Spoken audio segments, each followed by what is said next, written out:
Guys, today I do not have unfortunately that good news for you, because it looks like that Russians resumed their offensive against Bakhmut. Putin literally skyrockets the military budget of Russia for next year, and according to the Western intelligence, at least 70,000 Ukrainians were eliminated in this war since it started. But more about all of this in just a couple of minutes. What's up, investors? It's the Russian dude. And today, let's get serious right away and first of all talk about Putin skyrocketing the military budget of Russia. Looks like he is preparing for intense and most likely long-term war, which basically means that the military expenditures on defense of Russia for next year increased and make up right now 40% of the total budget of the entire Russian Federation. This number equals approximately to 14 trillion rubles for military defense, while the rest, social infrastructure, assistance, salaries to teachers, all this kind of stuff, it is only represented for 11 trillion rubles. So as you can see, just one segment, defense, war expenditures, exceeds everything else what regular people of Russia should be receiving for living in the country. At the same time, unfortunately, to the Western intelligence, approximately 70,000 Ukrainians were eliminated in this war since it started, and 120,000 of them were injured, either minor or severe injuries. But fortunately, it is not that doom and gloom. We do have several good news as well. And the first one is that Germany will be doubling its military support to Ukraine next year, all the way from 4 billion euros to 8 billion euros. And at the end of the year, Germany will be providing 2 more IRIS-T air defense systems to Ukraine. And as you can see from this map, if Ukrainians place those air defense systems, including these 2 promised IRIS-Ts and also extremely good ones, Patriots, this will be the approximate coverage of the Ukrainian sky from the Russian drone and missile attacks. And obviously, as you would see right here, Ukrainians will be prioritizing their major cities. And another good news is that Ukrainian pilots already started to fly F-16 fighter jets in Romania, as you can see from this video, which is reportedly the very first recorded footage of Ukrainian pilots flying on these jets. And according to some sources within the CIA, Ukraine might even receive some of the F-16 fighter jets as early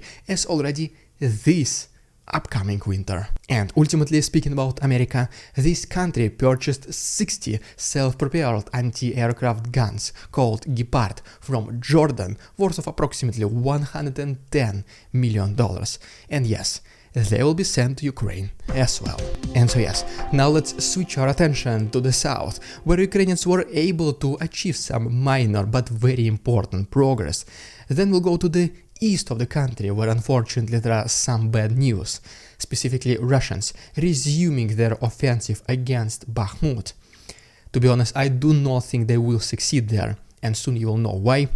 And so as we go back to the south, and guys, if you do not mind, if you do like this style of daily updates, can you please like this video and subscribe to my channel? This does help a lot, tremendously. You can also follow me on Instagram to see how I live outside of YouTube. The link is down below.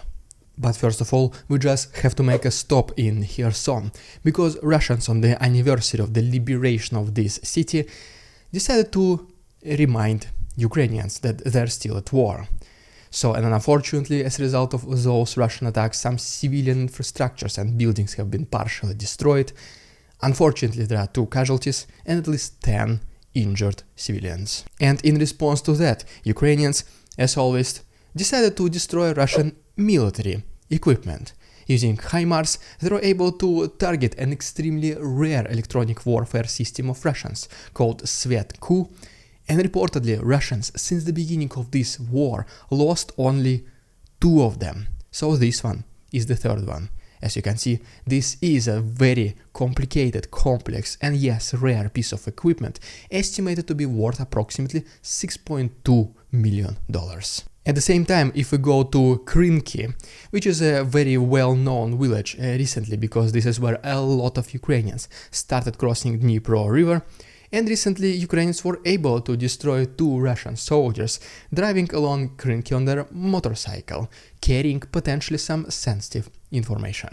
And just overall, according to the report by the Institute for the Study of War, Ukrainians intensified their attacks against the left side of Kherson region, which includes both infantry assaults and also long-range artillery missiles and drones. And reportedly Russians cannot do much about this. They do not have that many people left, and the pressure of Ukrainians is very immense. And just like last week, the majority of Ukrainian concentrated attacks are happening around Krinky, they were even reportedly able to advance a little bit to the south of this settlement, which is still not yet confirmed by this map, as you can see. And then another hot area in the south is in between Poima, Pyshanivka and Pitstepne, where Ukrainians also pressure Russians a lot. And reportedly, Ukrainians continue to establish the fire control to this highway, which goes all the way from Oleshki all the way to the east to cities including Nova Kakhovka. So this yellow line represents on this map. And Russians, once again, they use this as one of their primary source of logistics, because this road literally goes along the Dnipro river. And so, as you can see right now, it makes it extremely complicated for them, so they will not be able to respond to Ukrainian attacks as fast as they used before. And in the meantime, while these attacks continue to happen, Ukrainians allegedly bring even more infantry to the left side of Kherson region, building their literal army for the liberation of the rest of the region, which might happen relatively soon. Because winter is coming, and the offensive, both offensive and defensive, is a little bit more complicated during colder seasons, so Ukrainians might attempt this one last ultimate grand liberation before cold winter begins. But okay, and now as promised, let me give you a similar brief update from the east of Ukraine, where unfortunately we do have some bad news around Bakhmut. But first of all, we have to make a crucial stop in Sochi, where yet another reportedly Putin's residency is located, his so-called summer palace. And recently the local residents were able to spot an air defense system, which was in close proximity to Putin's summer palace. Which kinda makes you think how much he cares about his regular people, and what are his priorities. So priority number 1, whether he should defend his summer house, where most likely he does not even show up, where he does not even live, or maybe send this air defense system to the actual front lines, which will allow Russians to save a lot of lives. So as you can see, Putin decided with the first option, pretty much confirming he does not care at all about the lives of regular Russian people, including Russian soldiers. But I mean, there is no surprise here, right? Okay, now let's go to the actual east of Ukraine, and first of all, according to the same report by the Institute for the Study of War, Russians continue their offensive along Kupiansk-Svatove-Kремina front line with no reported gains so far. But on the other hand, we do have a video from Ukrainians, which allegedly were able to install a Ukrainian flag in this small village Topoli, which, as you can see from this map, is still located in the red zone, which is under the temporary occupation by Russians. But at the same time, right here is yet another video from a city which has been attacked many times by Russians in the past, the city called Izium, and as you can see, the regular life is slowly coming back. Unfortunately, the terrain and the landscape is not yet fully healed, so basically what you are looking at is that Ukrainians are playing football or soccer right next to literally big holes from artillery and missile impact zones. And speaking in general about the combat activities, even though the winter is not yet here, the offensive activities from both sides, they do already slow down significantly. Mainly because it is the rain season in Ukraine and trenches are full of water and mud, as you can see from this video, making it extremely complicated to move around. But guess what? This still does not stop Ukrainians from destroying military vehicles and equipment of Russians. Right here, for example, is the video from Krasnokhorivka, where Ukrainian drones successfully destroy several military vehicles of the Russian forces. Then right here is yet another video from Avdiivka itself, which shows a Bradley infantry fighting vehicle in action. And as you can see, it is a very unstoppable machine. And yet is here another video from Avdiivka, which shows an extremely precise shot from an anti-tank missile system by Ukrainians, which destroyed a Russian armored personnel carrier right in the middle of the landing operation. And as you can see, over the weekend a lot of small combat clashes they did happen, even though there was no significant progress by either of the sides. And that is why I am showing this combat footage to you guys, but unfortunately for me to follow the YouTube guidelines, I'm not able to show it uncensored. But if you do want to support the channel and see fully uncensored episodes of the Russian Dude, you're more than welcome to go check it on my Patreon. The link is down below. There is 1 week of free access for you to see if you like it or not. But unfortunately, there are some bad news, mainly coming from Avdiivka. So according to the press secretary of the Ukrainian army, Vladimir Fityo, they do see a big activation, resumption of offensive activities by Russians in Bakhmut area. At this very moment, the main things that are happening is first of all that Russians increase the intensity of their artillery attacks.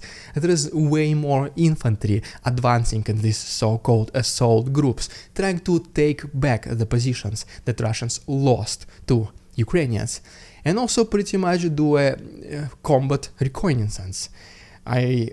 Sorry guys, it is just the literal translation. Basically what it means is that they try to fight Ukrainians with not the main goal of taking the land, but collecting some intelligence data. And over the last couple of days, pretty much the only thing that Russians were able to achieve is to contest this area to the west of Yahidne. And speaking about the increase in intensity of artillery attacks, you're probably already familiar with this unfortunately notorious road between Bakhmut and Chasiv Yar, which has been also called so-called a life road for Ukrainians. This was the only viable highway which they used to bring back and forth resupplies, reinforcements, and also take away injured soldiers. But as you can see from this video, it is now barely standing, with the fields surrounding it are pretty much becoming like this, full of holes from the artillery attacks. And as of right now, the main concentration of Russian attacks are happening mainly to the north and to the south of Bakhmut, so basically Russians are trying to take back those territories to the north of Khromovy and at least some parts or even most of the parts around Klishivka and Andriivka, because reportedly this is where the biggest position of Ukrainians are located, to the north and to the south of Bakhmut. The idea for Ukrainians was to approach Bakhmut both from the north and from the south, and then basically semi-encircle Russians in this city. But unfortunately, for the last several weeks, or at this point months, there was no significant liberations.